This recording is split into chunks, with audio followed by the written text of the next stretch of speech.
Are you fucking hearing this, people? Like, this is your government. They basically said that they're going to be handed over to an anonymous person through the Red Cross. This is the fucking U.S. government kidnapping your child That's and what we saw. handing it to some random... How did you find out she was gone? So one of the medical staff had told us. They were all like out of their minds, worried about it, and like trying to advocate to congressmen. And What people did at they home. say? They basically said that they're going to be handed over to an anonymous person through the Red Cross at this time and date, and were just letting us know that that was happening so we could try to stop it. And so we filed what's called a temporary restraining order, try to get one, and it's a high bar to get that against the government. You already had adoption papers. Yes. Yeah, we did. So they're giving your child That's exactly what the judge said. away He said, when we to an anonymous person in Kandahar? And I'm not supposed to talk about exactly where it was. Whatever, But in stuff Afghanistan. Yes. Not anywhere near where she was recovered. And to someone who spoke a different language and was a different race. And to me, knowing what I know now, I'm even more upset than I was then. Because then it was Isn't that fucking kidnapping? that's how we viewed it. Is that So this is the U.S. State government. Department This is the taking away- fucking U.S. government kidnapping your child That's and how we saw handing it to some random fucking person in Afghanistan. after formally recognizing Or it. if you want to say a little bit more politically, they ignored our legal parental rights and basically said, yeah, that's you, but we're going to do this. It was official U.S. determination and policy. And But again, I think with the Dude, administration, so, like, it was a crazy situation. how the fuck do they do that? How the fuck do they give you adoption papers and then take your fucking kid and give it to some fucking stranger on the streets of Afghanistan? Are you fucking hearing this, people? Like, this is your government. This is your fucking government. And that's exactly how we felt, because we had gone to the authorities, we'd appealed, we'd informed them about like what we knew about on the ground facts that are corroborated to this day. And they had recognized this authority. And I think they ended up citing like a technicality, like, oh, you didn't formally notify the Department of Justice about this proceeding. And I've got the email traffic where I give it to my colonel the next day, 4 months before all this went down. So they basically cited technicalities like, oh, you didn't do this bureaucratic thing correctly. But like, as far as like knowing, like the U.S. government knowing this, like we were emailing the White House Chief of Staff. We were talking to Senator Cruz's office. They were phenomenal. They were advocating like, hey, this is insane. We can't turn a child over without vetting. And so the embassy was representing that the Afghans didn't want to do a DNA test. Well, I've got the email where they're requesting it. I've got the testimony where You have an email where they're requesting a DNA test. Absolutely. And the embassy is saying, they don't do it in the email because they're smart. They did it in the meeting on December 31st. And then they iced this guy. And by God's grace, we got him out of a dangerous place and to America. And now he's here today because of her ordeal and getting turned over. This guy who was supposed to protect her ended up getting saved by her. And that's the case for a lot of the folks we helped in the withdrawal, because I told Sophie, I was like, I don't know why, but I feel like it's going to be okay. And what we've come to learn from our experience is that that was providential, because I wouldn't have had visa experience. I wouldn't know what USCIS was. I wouldn't know what a humanitarian parole was. And we used all of those skill sets to save as many Afghan interpreters and their families as we could. Marine Corps, folks who did in war with us, based on other Marines vouching, like, this guy was with me in Sankin, this guy was with me in Marja, he was great. And like during the evacuation, when we're just working our terps, like if I wasn't connected with Afghanistan and at the unit that I was at, like there was like 30 plus people that would not have gotten out but for her getting handed off. So I know these people meant it for whatever their intent was, but it was part of the plan because it saved lives in the end. Her life affected a lot more Afghan allies in the evacuation. Absolutely. And since even, because we got that other guy out with his wife and 2 kids. how long was she MIA? Almost 18 months. Almost 18 She months. was gone for 18 months? Exactly. And we were dying every minute of it.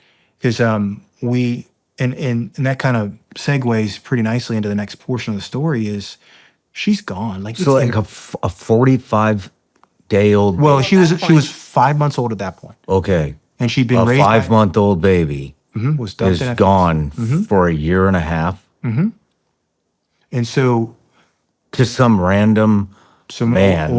older guy, I believe, That wish to remain anonymous. that wanted to remain anonymous because we had offered to DNA test them, and there's email traffic with them saying, "Well, we understand that they want to remain anonymous, and we'll keep them anonymous, but we need to DNA test them," because that's what DoD was saying. Because that's a reasonable, sane policy, right? Is that you DNA test people coming out of the woodwork in a country that traffics children.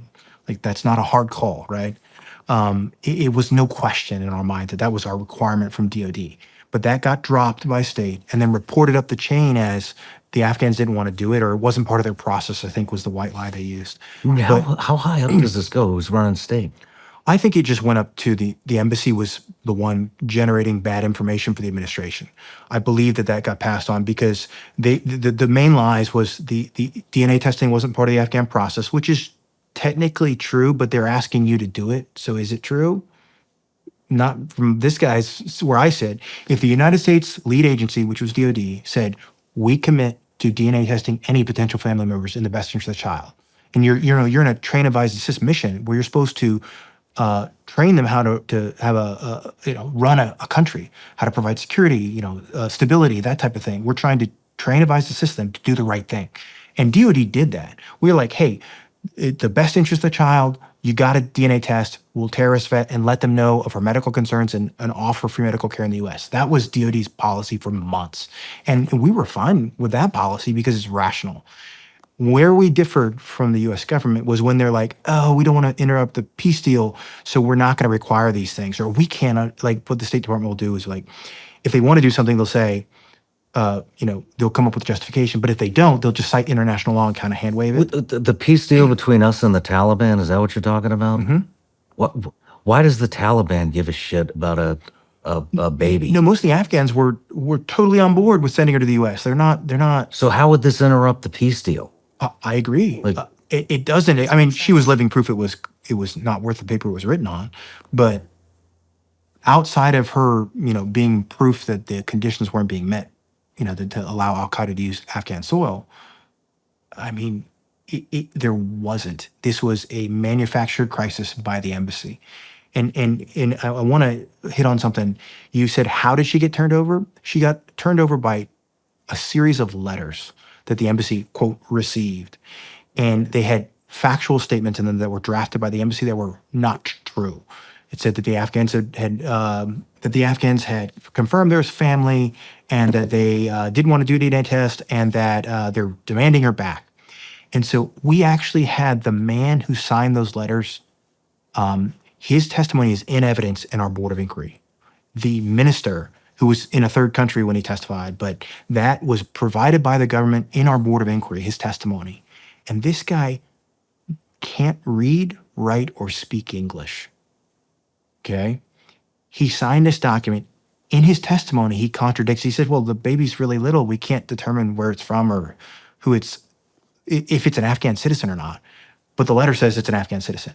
And he says, my ministry can't grant guardianship to anybody. Like, that's a court's job.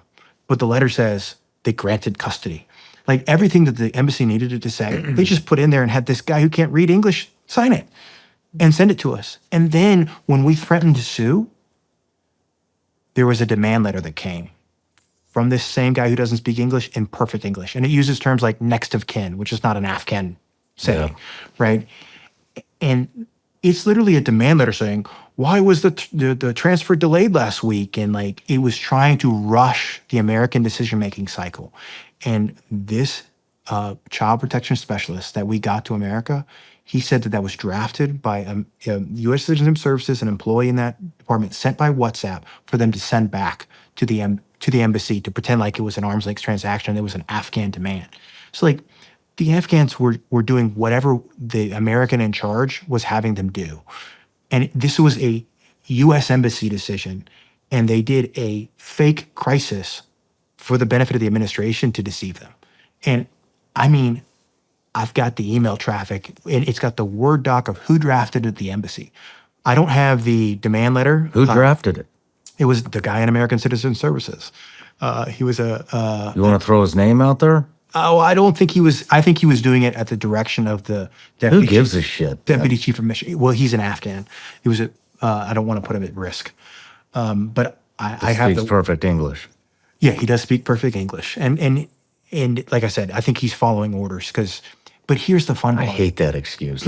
I hate it too. I think that's like the hate that Nazi excuse. No, following orders. Absolutely. But here's the kicker. No matter where you're watching Shawn Ryan Show from, if you get anything out of this, please like, comment, subscribe, and most importantly, share this everywhere you possibly can. And if you're feeling extra generous, please leave us a review on Apple and Spotify podcasts.